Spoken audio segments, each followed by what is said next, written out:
کہ اللہ مسبب الاسباب ہے، وہ اسباب کا پابند نہیں ہے، وہ اسباب کا محتاج نہیں ہے، اسباب اس کے محتاج ہیں۔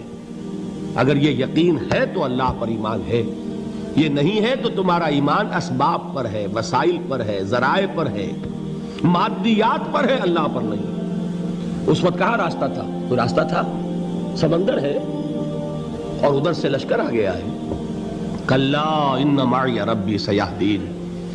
اب دیکھیے ایمان کہہ دینا آسان ہے، ہوا معکم اینما کنتم، جہاں کہیں بھی تم ہوتے ہو اللہ تمہارے ساتھ ہوتا ہے، لیکن اس کا یقین قائم ہو جائے تو زمین و آسمان کا فرق واقع ہو جائے۔ یہی بات ہوئی حضور کے ساتھ۔ غار ہے، چھپے ہوئے ہیں محمد الرسول اللہ اور آپ کے وہ یار غار ابو بکر صدیق رضی اللہ تعالی عنہ۔ اقبال نے حضرت ابو بکر کی شان میں چند اشعار کہے صرف، لیکن واقعہ یہ ہے کہ بھاری بھاری نظموں پر اور قصیدوں پر بھاری ہے، طویل ترین نظمیں اور قصیدے ہوں ان پر بھاری ہے۔ ہمتیں ابو بکر کی ہمت جو ہے، کشت ملت را جو ابر، جیسے بارش سے کھیتی اپجتی ہے، ابو بکر کی ہمت اور عزیمت اس امت کو اسی طرح سینچنے والی ہے۔ ثانیے اسلام و غار و بدر و قبر، وہ دوسرے تھے اسلام میں، دوسرے پہلے کون تھے؟ انا اول المومنین، حضور فرماتے ہیں سب سے پہلا ایمان لانے والا میں، دوسرے ابو بکر۔ ویسے ہمارے ہاں یہ چلتا ہے اختلاف، حضرت علی پہلے ہیں کہ حضرت ابو بکر پہلے ہیں، لیکن اس میں بڑی خوبصورت تطبیق قائم کی ہے علماء نے اور بہت صحیح ہے۔ چار کے بارے میں فیصلہ ہی مت کرو کہ کون پہلے ہے، ان کی ایک عجیب تقسیم کر دی ہے۔ آزاد مردوں میں، بالغ مردوں میں سب سے پہلے ابو بکر، بچوں میں سب سے پہلے علی، خواتین میں سب سے پہلے خدیجہ، اور غلاموں میں سب سے پہلے زید ابن حارثہ۔ بڑی پیاری تقسیم ہے، یہ چاروں ہی پہلے ہیں، ہر ایک کے لیے اولیت ہے۔ اور واقعہ یہ ہے کہ اگر زمانی اعتبار سے تعین ہوگا تو پہلے خدیجۃ الکبریٰ آئیں گی رضی اللہ تعالی عنہ۔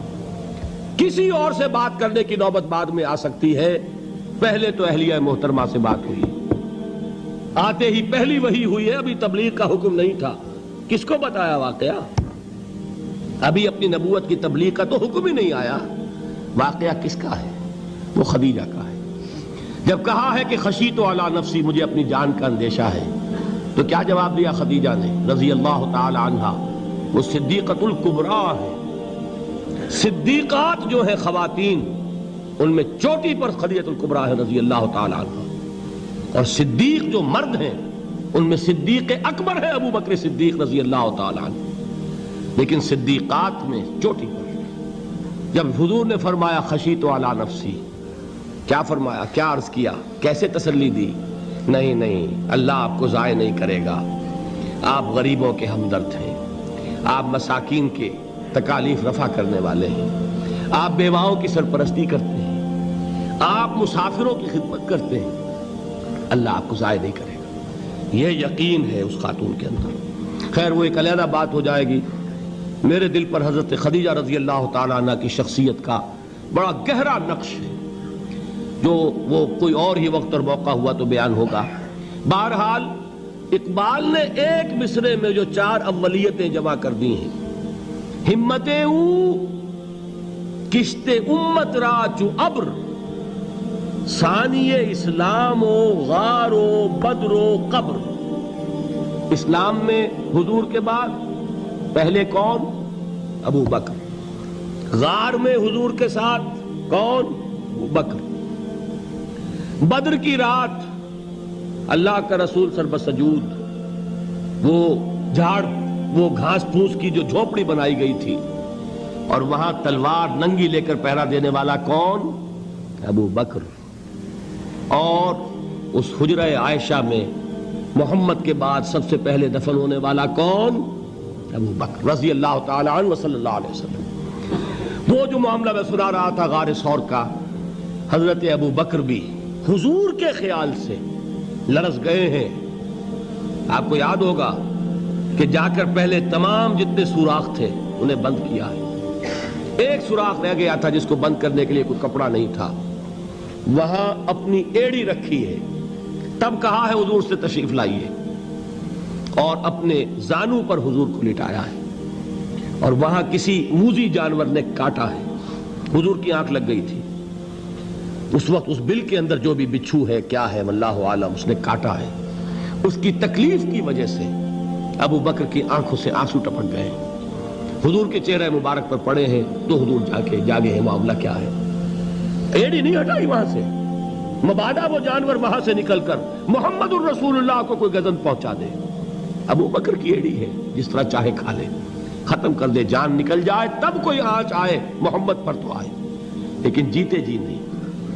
وہ ہے ابو بکر. حضور کے خیال سے اس وقت حضور نے پھر اپنا لعاب دہن لگایا ہے, اور اس سے پھر آپ کی تکلیف ختم ہوئی. جیسے خیبر میں حضرت علی کی آنکھ دکھ رہی تھی, اس کو جو شفا حاصل ہوئی ہے وہ بھی حضور کے لعاب دہن سے ہوئی.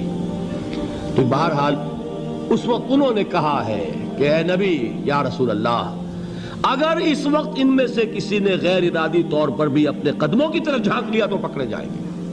کیا جواب تھا اللہ کے رسول کا؟ لا تحزن ان اللہ معنا. اللہ ہمارے ساتھ ہے, کیوں گھبراتے ہو ابو بکر. یہ ہے ایمان باللہ, میرا مالک اللہ, میرا رازق اللہ, میرا محافظ اللہ, میرا مددگار اللہ, میرا پشت پناہ اللہ, میرا دوست اللہ. یہ دوستی ہے اللہ کی جو لب لباب ہے, حاصل ہے ایمان کا. اسی کا نام ولایت ہے. اولیاء اللہ کے سروں پر سینگ نہیں ہوتے. جس کے دل میں ایمان راسخ ہو چکا ہو وہی اللہ کا ولی ہے. جسے اللہ پر یقین ہو چکا ہے وہی اللہ کا ولی ہے. جسے یقین ہے اللہ میرے ساتھ ہے, میرا مددگار, میرا پشت پناہ, میرا ساتھی, میرا دوست, میرا محبوب, میرا محب. اللہ اہل ایمان سے محبت کرتا ہے. واللہ یحب الصادقین. ان اللہ یحب الذین یقاتلون فی سبیلہ صفا کانہم بنیان مرصوص. اللہ محبت کرنے والا, اہل ایمان محبوب, اور اہل ایمان محبت کرنے والے اللہ محبوب. والذین آمنوا اشد حبا للہ. آپ تصور کیجئے جسے یہ رشتہ ایمان یا رشتہ ولایت حاصل ہو جائے, الا ان اولیاء اللہ لا خوف علیہم ولا هم یحزنون. آگاہ ہو جاؤ, اللہ کے دوستوں کے لیے نہ کوئی خوف ہے نہ کوئی حزن ہے. اور میں بیان کر چکا تھا, خوف اور حزن کے خاتمے ہی کا نام امن ہے. زوال خوف, زوال حزن. یہ خوف اور حزن کیوں آتے ہیں بار بار؟ اللہ تخافوا ولا تحزنوا, دونوں آ گئے. الا ان اولیاء اللہ لا خوف علیہم ولا هم یحزنون, پھر وہی دو. وہ کیوں ہے؟ خوف ہوتا ہے کسی مستقبل کی بات کا, یہ نہ ہو جائے, وہ نہ ہو جائے, یہ نقصان نہ پہنچ جائے, یہ تکلیف نہ ہو, یہ غضب نہ آ جائے. خوف ہے مستقبل سے. حزن ہے یہ کیوں ہوا, یہ نہیں ہونا چاہیے تھا, یہ میرا فلاں چیز میرے ہاتھ سے جاتی رہی ہے, فلاں موقع نکل گیا, اب بیٹھے ہوئے ہیں اندر ہی اندر کڑ رہے ہیں, صدمہ ہے اور رنج ہے. اور جو اللہ پر ایمان رکھتا ہے وہ جانتا ہے ما اصاب من مصیبت فی الارض ولا فی انفسکم الا فی کتاب من قبل ان نبرأها ان ذلک علی اللہ یسیر لکی لا تعصوا علی ما فاتکم ولا تفرحوا بما آتاکم واللہ لا یحب کل مختال فخور. اس زمین میں یا تمہاری جانوں میں کوئی تکلیف, کوئی مصیبت نہیں آ سکتی سوائے اس کے کہ جو اللہ نے لکھ دی ہو, اس سے پہلے کہ وہ ظاہر ہو. جس کو یہ حقیقت معلوم ہو گئی اس کو یہ طرز عمل اختیار کرنا چاہیے. جو چیز چھن جائے, جاتی رہے, چھوٹ جائے, اس پر افسوس نہ کرو. کس نے چھینی؟ دوست نے. دوست کے فیصلے پر شکایت. دوستی کو بٹا لگا رہے ہو, سرے تسلیم خم ہے جو مزاج یار میں آئے. اگر دوستی ہے تو پھر تو تمہیں گردن جھکانی چاہیے کہ ہر ساقی ماریخت عین الطافست, جو بھی میرا ساقی میرے پیالے میں ڈال دے اس کا کرم ہے. جو اس کی طرف سے آئے اس پر کوئی رنج نہیں, کوئی صدمہ نہیں, کوئی غم نہیں, کوئی شکایت نہیں, کوئی شکوہ نہیں. اور جو ہوگا وہ اس کے اذن کے بغیر نہیں ہوگا, اور اس کا اذن ہوگا تو یقیناً میرے لیے خیر ہی خیر ہے, چاہے وہ ناگوار شے ہو, بظاہر مجھے اچھی نہ لگ رہی ہو، میری شارٹ سائٹڈنس میں مجھے وہ نظر آ رہی ہے کہ میرے لیے بری ہے، لیکن قرآن نے کہا ہے عسیٰ ان تکرہوا شیئا وہو خیر لکم وعسیٰ ان تحبوا شیئا وہو شر لکم واللہ یعلم وانتم لا تعلمون۔ ہو سکتا ہے تم کسی چیز کو ناپسند کرو درحال ہے کہ اسی میں تمہارا خیر ہو، اور ہو سکتا ہے تم کسی چیز کو پسند کرو درحال ہے کہ اس میں تمہارا شر ہو۔ اللہ جانتا ہے، تم نہیں جانتے۔ جب مجھے یہ بات معلوم ہو گئی، میں نے اپنا معاملہ اللہ کے حوالے کیا۔ سپردم بے تو مایا خیش را تو دانی حساب کم و بیش را، اے رب جو تو چاہتا ہے وہ ہو، تیرے علم میں جو شے میرے لیے خیر ہے وہ ہو جائے، میری کوئی پسند نہیں، میری کوئی چاہت نہیں، یہ ہے راضی برضائے رب۔ اکبر الہآبادی نے اسے کہا ہے رضائے حق پہ راضی رہ، یہ حرف آرزو کیسا، خدا خالق، خدا مالک، خدا کا حکم تو کیسا۔ جب میں آ گیا بیچ میں، میری پسند، میری مرضی، میری خواہش، میری چاہت، یہی تو شرک ہے۔ ما شاء اللہ کان وما لم یشاء لم یکن، جو اللہ نے چاہا وہ ہوا، جو اس نے نہیں چاہا نہیں ہوا، اختیار اس کا ہے، میرا تو نہیں۔ رضائے حق پہ راضی رہے، یہ حرف آرزو کیسا، خدا خالق، خدا مالک، خدا کا حکم تو کیسا۔ اقبال نے اسے کہا ہے فارسی میں، اب آپ کہیں اس کا ترجمہ بھی کرو تو وہ مجھے ذرا اس وقت کچھ بہت ہی بدذوقی کسی بات نظر آئے گی۔ جائیے پوچھئے کسی سے جسے فارسی آتی ہو، برو کشید ز پیچا کے ہست و بود مرا، چے اقدہا کے مقام رضا کشود مرا۔